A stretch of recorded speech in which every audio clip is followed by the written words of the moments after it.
Good morning, students. Our today's topic is computer system overview. Computer system overview के अंदर introduction कि किस प्रकार से कंप्यूटर सिस्टम ओवरव्यू में हम मतलब समझते हैं क्या क्या चीज़ें होती है इसके अंदर और कंप्यूटर सिस्टम किस तरीके से वर्क करता है, इसी को लेकर के आज हमें इस क्लास के सेशंस को लेना है। इसके अंदर अगर हम देखें कि हमारे लर्निंग ऑब्जेक्टिव्स क्या होंगे, हमें क्या क्या पढ़ेंगे इसके अंदर, तो इसमें हम देखेंगे introductions, basic computer organisations, input units, output units, CPU central processing unit, arithmetic logic units, control units, registers, memory, units of memory, parts of memory, storage unit और सिस्टम बस। इन सब चीज़ों को हम एक एक करके डिस्कशन करेंगे।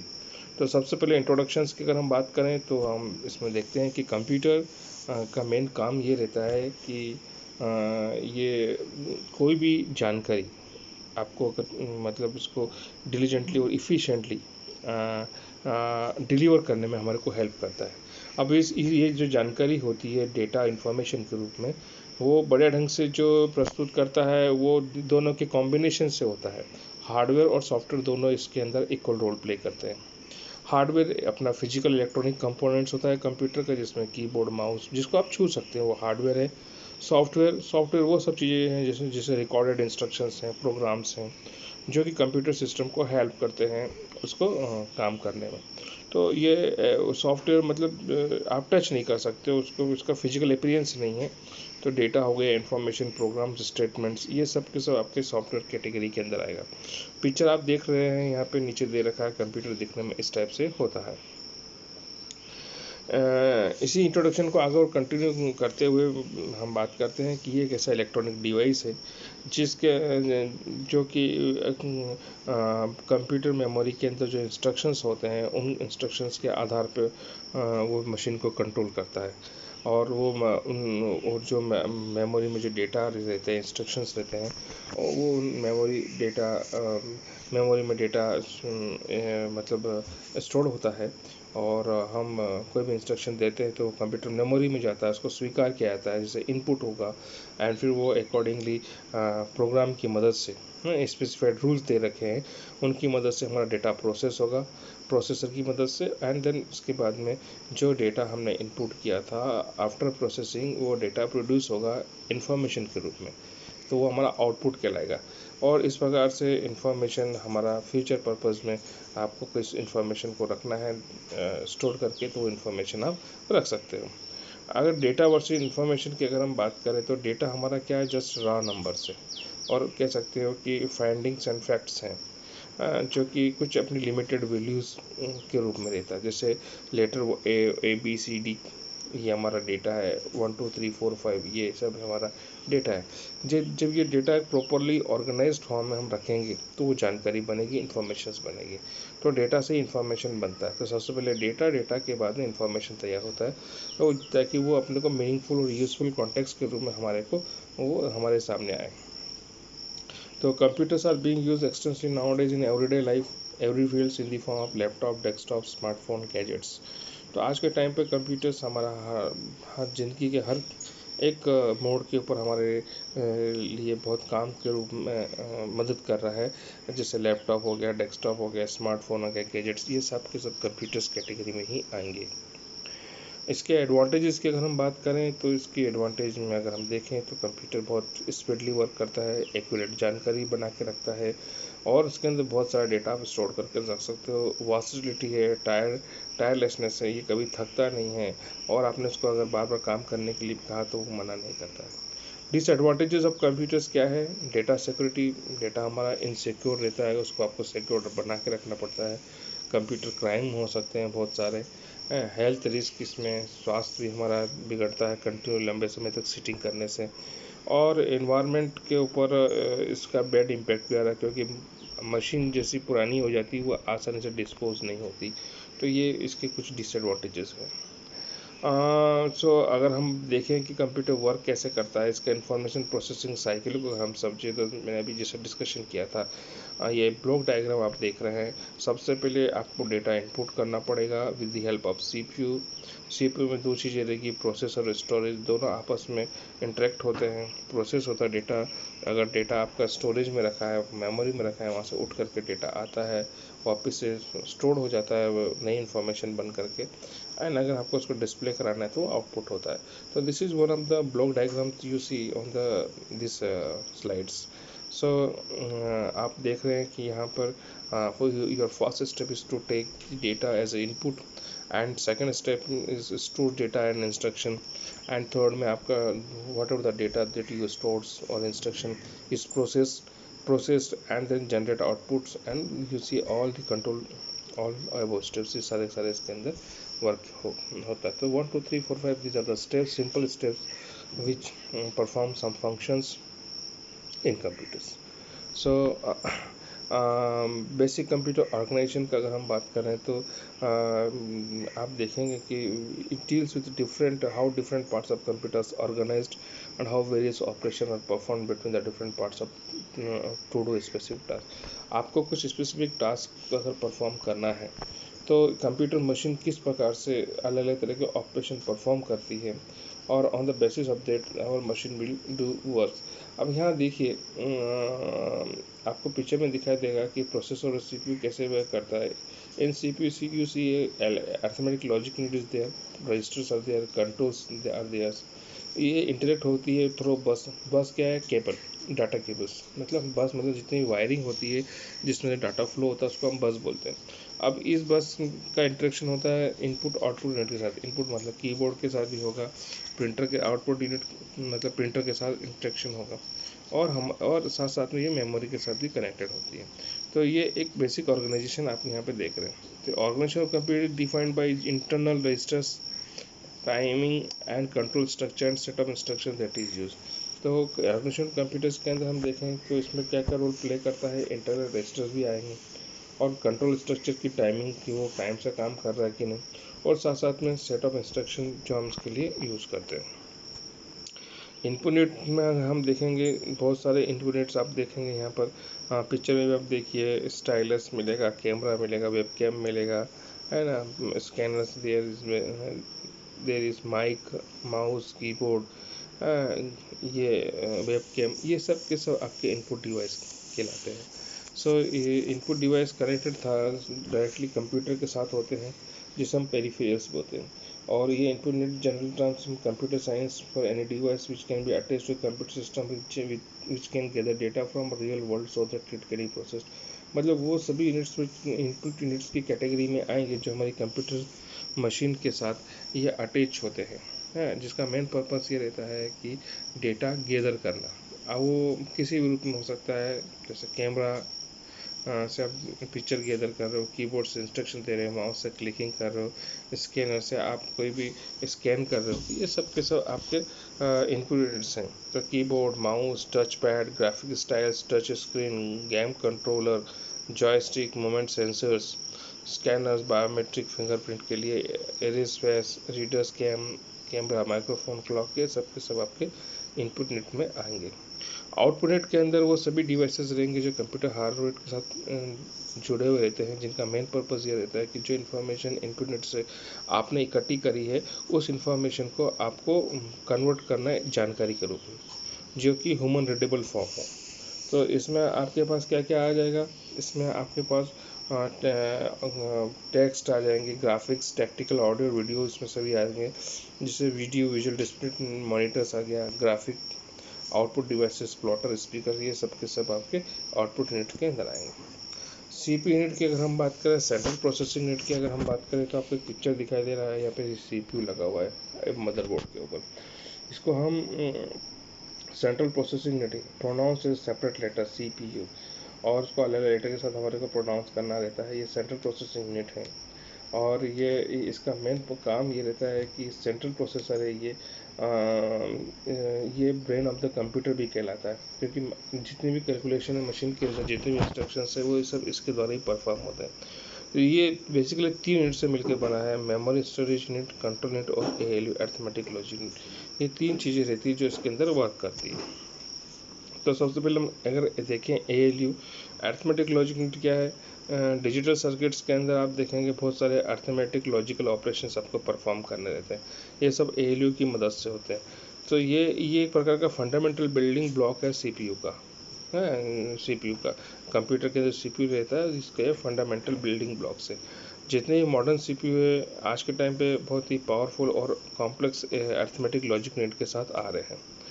और भी अगर हम देखें तो जितने भी CPU है उन सब के अंदर आपको कंट्रोल यूनिट्स भी देखने को मिलेगी, और जितने भी ऑपरेशन है CPU के वो परफॉर्म होते हैं अधिकतर अर्थमेटिक लॉजिक यूनिट के द्वारा, जो डेटा लोड होता है इनपुट रजिस्टर की मदद से।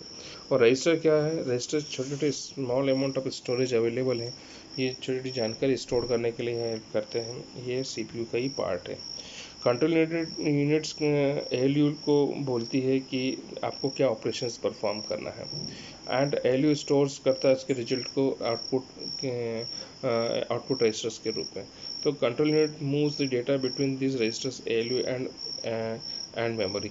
तो जो कंट्रोल यूनिट्स है ये डेटा को मूव करती है रजिस्टर्स और अर्थमेटिक लॉजिक और मेमोरी के बीच में।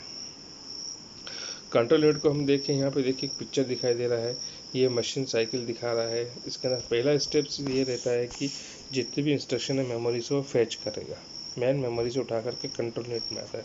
सेकंड स्टेप्स के अंदर जो इंस्ट्रक्शंस आए वो डिकोड होते हैं इन कमांड्स के अंदर। थर्ड स्टेप्स हैं ये एग्जीक्यूट करता है, तो अर्थमेटिक लॉजिक यूनिट्स वो सभी जितने भी इंस्ट्रक्शंस मिले हैं स्टेप 2 की मदद से, कंट्रोल यूनिट 2 की मदद से उसको एग्जीक्यूट करता है। और स्टेप 4 में हमें रिजल्ट्स स्टोर करता है ये मेमोरी के अंदर। तो ये सब के सब किस में होता है, कंट्रोल यूनिट में ही होता है, CPU के अंदर ये सब चीज़ें। तो कंट्रोल यूनिट और CPU circulate the directly operation with computers processor, it's let the computer logic units memory as well as both input output devices know how to respond instruction received from programs। Example के तौर पर देखिए यहाँ पर control units जिसमें CPU भी शामिल है और GPU भी है, मतलब ग्राफिक प्रोसेसर यूनिट, ये इसी तरीके से यहाँ पे ये वर्क परफॉर्म करते हैं। रजिस्टर्स की अगर हम बात करें तो रजिस्टर एक टेम्पररी स्टोरेज एरिया है जो कि CPU में होता है। कुछ रजिस्टर्स हैं वो इंटरनली होते हैं और उनको आउटसाइड के लिए एक्सेस हम नहीं कर पाते हैं, और कुछ ऐसे होते हैं जो कि यूज़र एक्सेसिबल रजिस्टर्स होते हैं। आज के टाइम पर जितने भी CPU का आर्किटेक्चर देखने को मिलता है उसके अंदर दोनों तरह के रजिस्टर्स मिलेंगे, इंटरनल और यूज़र एक्सेसिबल, दोनों तरह के आप रजिस्टर्स उसमें फाइंड करेंगे। Storage type of internal registers extremely temporary, जो storage time of internal registers वो टेम्पररी होते हैं, और they often hold data for less than a millisecond, बहुत कम समय के लिए इसके अंदर डेटा आप स्टोर कर सकते हैं, यहाँ तक कि मिली सेकेंड्स के हिसाब से आप देखें तो मतलब मिली सेकेंड के रूप में डेटा स्टोर करते हैं। User accessible register are larger than internal register and typically hold the data for longer time. जो यूज़र एक्सेसिबल रजिस्टर्स होते हैं वो लंबे समय तक डेटा को स्टोर करके रख सकते हैं, जबकि इंटरनल रजिस्टर से कुछ ही मिली सेकेंड्स के लिए डेटा को स्टोर करने में सक्षम होते हैं। रजिस्टर एक ये स्लाइड इसमें रिपीट हो गया है। And then the main memory या मैन मेमोरी या प्राइमरी मेमोरी की अगर मेमोरी की हम बात करें तो हम उसको देखते हैं। तो मेमोरी बेसिकली क्या है, कंप्यूटर्स में डेटा स्टोर और इंस्ट्रक्शन के लिए बहुत ज़रूरी है। लॉजिकली अगर हम देखें तो ये बहुत सारे एक ग्रुप फॉर्म में आपको देखने को मिलेगी जिसे हम बिट्स कहते हैं, और बिट्स मिल्क से क्या वर्ड बनता है, वर्ड्स बनता है, and that assigned an address, और उस वर्ड्स को एक एड्रेस मेमोरी में असाइंड होता है जहाँ वो स्टोर होता है। तो जितने भी डेटा और इंस्ट्रक्शन अगर आपको एक्सेस करना है तो हम किसकी मदद से एक्सेस करेंगे, मेमोरी एड्रेस की मदद से। मतलब मेमोरी एड्रेस के ऊपर उस पर्टिकुलर मेमोरी के एड्रेस के ऊपर वर्ड रखा और रहता है, और वर्ड क्या है कहीं बिट से मिल करके बना हुआ रहता है। अब ये स्पीड की अगर हम बात करें तो speed which the memory addresses can be access determined at the cost of the memory. अब अगर स्पीड तेज़ होगी तो उसका पैसा ज़्यादा लगेगा मेमोरी का, और अगर स्पीड स्लो है तो डेटा एक्सेसिंग की तो उस मेमोरी की का जो सस्ती होगी, मतलब महंगी नहीं होगी। Faster the memory speed higher the price. वही कि अगर मान लीजिए मेमोरी की स्पीड तेज है तो उसका प्राइस ज़्यादा होगा, अगर मेमोरी की स्पीड स्लो है तो उसकी प्राइस कम होगी।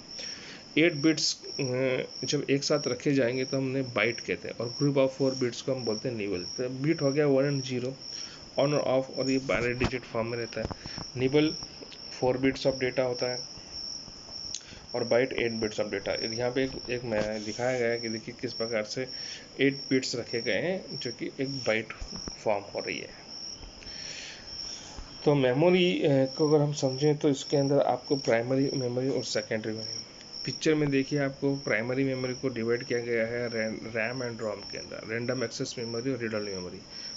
रैंडम एक्सेस के अंदर मेमोरी के अंदर डी रैम, एस रैम देखने को मिलेगा, और रीड ओनली मेमोरी के अंदर आपको मिलेगा पी रोम और ई पी रोम। और E P ROM further divided E P ROMs and U V E P ROMs के फॉर्म में भी आपको ये देखने को मिलेगी। सो ये कुछ क्लासिफिकेशंस था मेमोरी को लेकर के। तो मेमोरी का जो मेन फीचर्स है प्राइमरी मेमोरी का, वो हम सेकेंड मेमोरी से हम इस ढंग से समझ सकते हैं कि it is access directly by the processor. जो मेन फीचर है प्राइमरी मेमोरी को डायरेक्टली प्रोसेसर एक्सेस करता है, यह फास्टेस्ट होती है प्राइमरी मेमोरी। और each word is stored as well as its इसके अंदर बहुत सारा आप वर्ड को स्टोर कर सकते हो, हर कोई वर्ड इसमें स्टोर हो सकता है। इट इज़ वोलाटाइल, लेकिन ये ध्यान रखना it is volatile.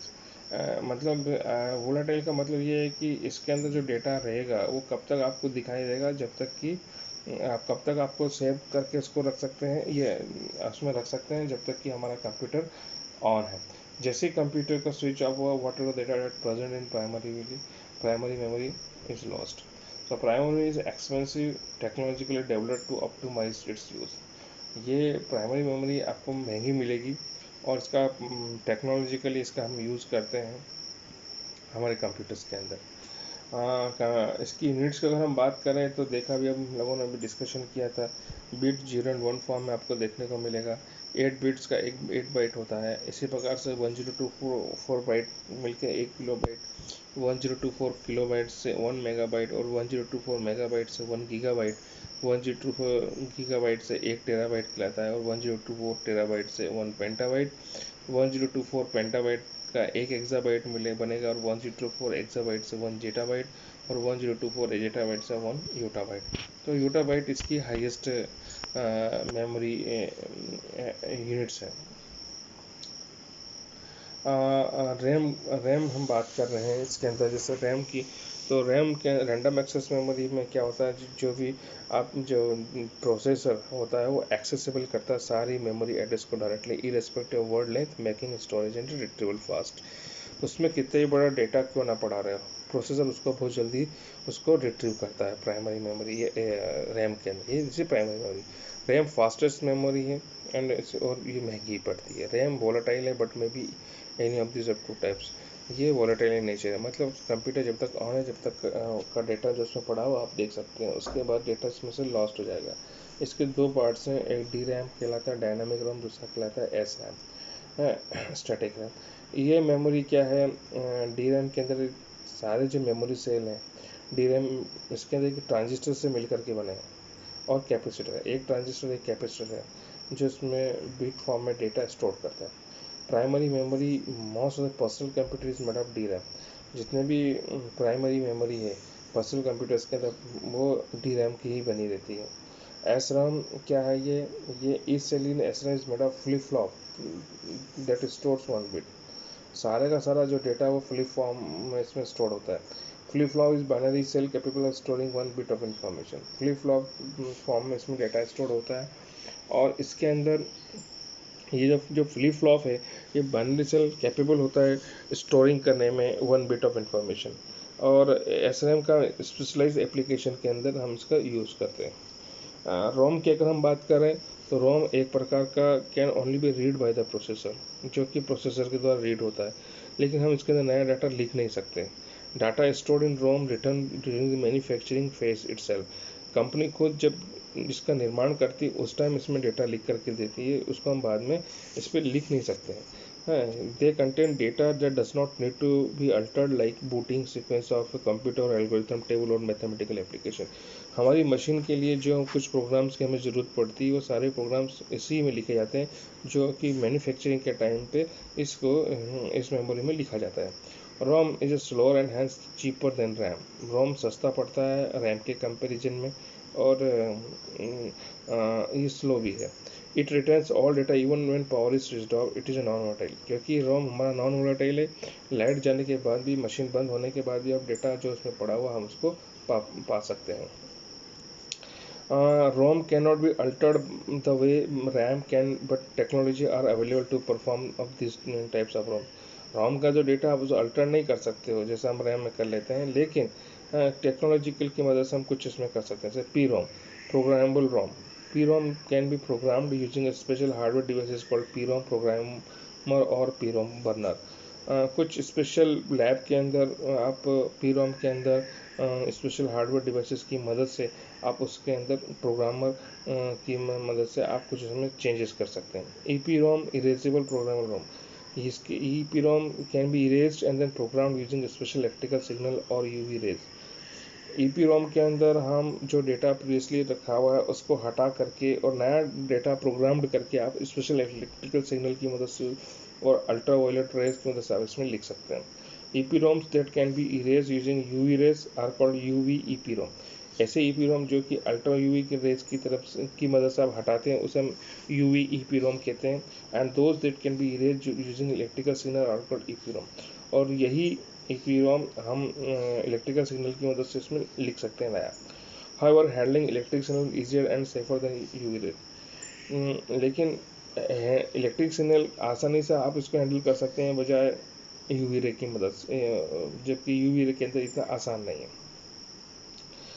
EPROM electrically erasable programmable read only memory ये है। It is a user modifiable read only memory. इसको यूज़र आसानी से इसमें बदलाव कर सकता है। Electrically erasable ROM and can be erase reprogrammed. इसको बदला जा सकता है, हटाया जा सकता है और रिपीटली इसको हम इसके अंदर नॉर्मल इलेक्ट्रिकल वोल्टेज की मदद से इसके अंदर बहुत सारे बदलाव कर सकते हैं। EEPROM फ्रिक्वेंटली रिप्रोग्राम्ड की जा सकती है कंप्यूटर की मदद से। और the life of EPROM can be important design consideration. और लाइफ ऑफ जो EPROM है वो इसके डिज़ाइन कंसिडरेशन को ध्यान में रख करके तैयार किया जाता है। Special form of EEPROM is a flash memory which use normal PC voltage पर erase and reprogramming. Special form of जो EEPROM है वो फ्लैश, एक प्रकार का फ्लैश मेमोरी है और हम नॉर्मल PC के अंदर वोल्टेज की मदद से इसमें बहुत सारे बदलाव और रिप्रोग्रामिंग कर सकते हैं। और फ्लैश मेमोरी क्या है, एक प्रकार का EEPROM ही है जो डिज़ाइन किया गया है हाई स्पीड हाई डेंसिटी को ध्यान में रख करके और बहुत सारे lump sum large erase of blocks को एक्सपेंस करने के लिए। स्टोरेज यूनिट को हम और आगे बढ़ा रहे हैं। इसके अंदर हम देखते हैं कि अगर मान लीजिए आपको बहुत लार्ज अमाउंट ऑफ डेटा अगर प्रोग्राम करना है परमानेंटली और उसके अंदर अगर आपको लगता है कि उसके अंदर कुछ आपको स्टोर करके रखना है तो हमें सेकेंडरी मेमोरी की ज़रूरत पड़ती है। सेकेंडरी मेमोरी की अगर हम बात करें तो ये नॉन वोलेटाइल है, मतलब लाइट जाने के बाद भी मशीन वापस स्टार्ट करेंगे तो ऐसे ऐसे डाटा आपको देखने को मिल जाएगा। It returns data when power is switched off. It is large capacity of to the tune of the terabytes. It is cheaper as compare to primary memory comparison में सस्ता पड़ता है और बहुत सारा लमसम डेटा आप इसके अंदर टेराबाइट्स ऑफ डेटा इसमें आप स्टोर कर सकते हैं। इसमें हार्ड डिस्क आता है। हार्ड डिस्क ड्राइव एक जो कि बहुत सारे सीरीज ऑफ सर्कुलर डिस्क से मिलके बनी है जिसको हम बोलते हैं प्लेटर्स। और ये एक के ऊपर एक रखी जाती है, पिक्चर में दिखाया गया है, आप देख सकते हैं। और अधिकतर half inches A part around a spindle. ये स्पिंडल के ऊपर रखा जाता है, करीब आधी इंच की मोटाई पे ये रहती है। These are made of non-magnetic material, aluminum alloys and coated with 10-20 nm of a magnetic material। ये डिस्क एक नॉन मैग्नेटिक मटेरियल से बनी हुई रहती है जो कि एल्युमिनियम एलॉय की होती है और उसके ऊपर 10 to 20 nm of magnetic material के कोटेड होता है। Standard diameter of this disk is 14 inch. अगर डायमीटर की बात करें तो इसका 14 इंच का होता है। ये रोटेट होती है करीब 40 to 100 RPM, मतलब 42 रेवोल्यूशन पर मिनट के हिसाब से ये सर्कुलेट होती है और जो हम पर्सनल कंप्यूटर के अंदर यूज़ करते हैं वो करीब 15,000 RPM जो सर्वर के लिए भी आप यूज़ कर सकते हो। Data is stored by magnetizing and demagnetizing magnetic coating. Data जो स्टोर होता है वो मैग्नेटाइजिंग और डीमैग्नेटाइजिंग प्रोसेस से होता है, जो कि मैग्नेटिक कोटिंग की जाती है। Magnetic reader arm use to read data from read and data to the disk. इसमें एक आर्म यूज़ होती है मैग्नेटिक डेटा को रीड करने के लिए और राइट करने के लिए। और आज के टाइम पे मॉडर्न हार्ड डिस्क है उसकी कैपेसिटी कई टेराबाइट आपको देखने को मिलेगी। CD कॉम्पैक्ट डिस्क, ये एक सर्कुलर डिस्क है जो कि ऑप्टिकल रे की मदद से हम यूज़ करते हैं और रीड एंड राइट दोनों के लिए इसका हम यूज़ करते हैं। ये बहुत सस्ती ही होती है, जिसके अंदर करीब 700 MB ऑफ स्टोरेज स्पेस आपको देखने को मिलेगा। एक सिंगल डॉलर के अंदर आपको मिल जाएगी। मतलब अब 10-20 रुपये में आप पा सकते हैं। CDR को हम इंसर्ट करेंगे CD ड्राइव्स के अंदर और जो कि बिल्ट इन कैबिनेट रहता है CPU का, उसमें इसको इंसर्ट किया जा सकता है। ये दो तरह की थ्री टाइप्स की मिलेगी। CD-ROM compact disk read only memory, compact disk recordable, compact disk rewritable. तो ROM read only memory, data on these CDs are recorded by the manufacturer. Priority software, audio and video are released on CD-ROMs। तो CD जो read only memory होती है ये manufacture के द्वारा बनाया जाता है, डेटा उनके द्वारा लिखा जाता है। इसमें यह प्रॉपर्टी सॉफ्टवेयर, ऑडियो और वीडियो फॉर्म में आपको ये मिलती है। जो रिकॉर्डेबल CDR जो होती है इसके अंदर डेटा रिटर्न कर सकता है यूज़र अपनी तरफ से, और एक बार लिखने के बाद इसको भी वापस से इसमें से डेटा आप हटा नहीं सकते, इसमें हटा नहीं सकते हो और इसमें मॉडिफाई नहीं कर सकते हो। जबकि RW के अंदर डेटा लिखने के बाद आप उसमें से data written and deleted on this optical disk again and again, इसमें से डाटा लिखा भी जा सकता है और उसको हटाया भी जा सकता है कई बार। और digital video display DVD drive, ये इसका मेन पर्पज़ ये रहता है कि ये 15 टाइम्स ऑफ डेटा जो CD का करीब 15 गुना ज़्यादा डेटा आप इसमें स्टोर कर सकते हो DVD ड्राइव के अंदर। They are usually used to store rich multimedia files that needs high storage capacity। High storage capacity का अगर कोई है तो हम इसमें रखते हैं। DVD की भी कई सारे वेरिएंट्स आपको देखने को, रीड ओनली, रिकॉर्डेबल और री राइटेबल, ये इस फॉर्म में आपको देखने को मिलती है। पेन ड्राइव बोलो, USB ड्राइव बोलो, की ड्राइव या फ्लैश मेमोरी, ये सब एक ही चीज़ है। ये पोर्टेबल मेमोरी डिवाइस है that uses solid state memory rather than magnetic fields और लेजर टू रिकॉर्ड डेटा। ये रैम फॉर्म में है जो कि नॉन वोलेटाइल है, लेकिन एक्सेप्ट इज नॉन वोलेटाइल, मतलब इसमें जो डेटा आपने डाल दिया आप इसको आसानी से वापस से हटा भी सकते हो और रख भी सकते हो और फ्यूचर में इसको देख भी सकते हो। स्टोरेज यूनिट में एक ब्लू रे डिस्क भी आता है, BD जिसको बोलते हैं। It is an optical storage media use to store high definition video and other multimedia files. इसके अंदर आप कुछ हाई डेफिनेशन वीडियो और अदर मल्टीमीडिया आप इसके अंदर स्टोर कर सकते हैं। इसको शॉर्ट में BD बोला जाता है, जिसमें shorter wavelength laser compare to CD DVD के कंपैरिजन में हम इसको यूज़ के लिए इसका BD का यूज़ किया जाता है। CD DVD के कंपैरिजन में ज़्यादा यूज़ किया जाता है। इसके अंदर आप दिस इनेबल राइटिंग आप to focus more tightly on disk and hence pack is more data. इसमें ज़्यादा मोर डेटा आप इसमें डाल सकते हैं, करीब 128 GB ऑफ डेटा इसके अंदर आप स्टोर कर सकते हैं। सो नेक्स्ट इज सिस्टम बस। It is a single computer bus that connects major components of computer system, combining the function of data bus to carry information, address bus to determine where it should be sent, and control bus to determine its operation। Picture में आप देखिए, आपको एक बस दिखा है। बस मतलब यहाँ पर एक कनेक्शन है वायर के थ्रू। हाँ, डेटा बस CPU का कनेक्शन आप देखिए, कंट्रोल बस के साथ टू वे होता है, एड्रेस बस के साथ आपके पास 1 में होता है और डेटा बस के साथ 2 वे आपको देखने को मिलेगा। इसी प्रकार से मेमोरी के साथ कंट्रोल बस का 2 वे है, एड्रेस के साथ 1 वे और डेटाबेस के साथ आपको 2 वे मिलेगा। इनपुट आउटपुट यूनिट के साथ तीनों के साथ आपको 2 वे कम्युनिकेशन मिलेगा। ये सिस्टम बस है। मतलब हम जब डेटा स्टोर करते हैं तो CPU के साथ कंट्रोल बस, एड्रेस और डेटा बस के अंदर डेटा पूरा रखा जाता है। एड्रेस बस के अंदर जो मेमोरीज हैं है, उस मेमोरी का एड्रेसेस रहता है, और कंट्रोल बस के अंदर हमारे का इंटरेक्शन होता है कि किसके साथ क्या कंट्रोल स्थापित करके रखना है। तो ये इस तरह का वर्किंग आपको इसमें देखने को मिलेगा। तो डियर स्टूडेंट्स, ये था कुछ इंट्रोडक्शन कंप्यूटर्स के ऊपर, कंप्यूटर ओवरव्यू के ऊपर। होप आपको समझ में आया होगा, और इस तरह के वीडियोस आपको कंटिन्यू देखने को मिलेंगे। आप इसको वीडियो को बार बार सुने, देखें, समझें। इसका मैं आपको पीडीएफ भी सेंड करूँगा, और ये वीडियो आपको यूट्यूब के ऊपर भी राजा मालविया के नाम से चैनल बना हुआ है, उसके ऊपर भी आपको देखने को मिलेगा। और आप प्लीज़ उस चैनल पर जाइए, उसको लाइक कीजिए, ताकि हमें और अधिक से अधिक इस तरह के अच्छे वीडियो आपके सामने हम प्रस्तुत कर सकें। Thank you very much and have a nice day.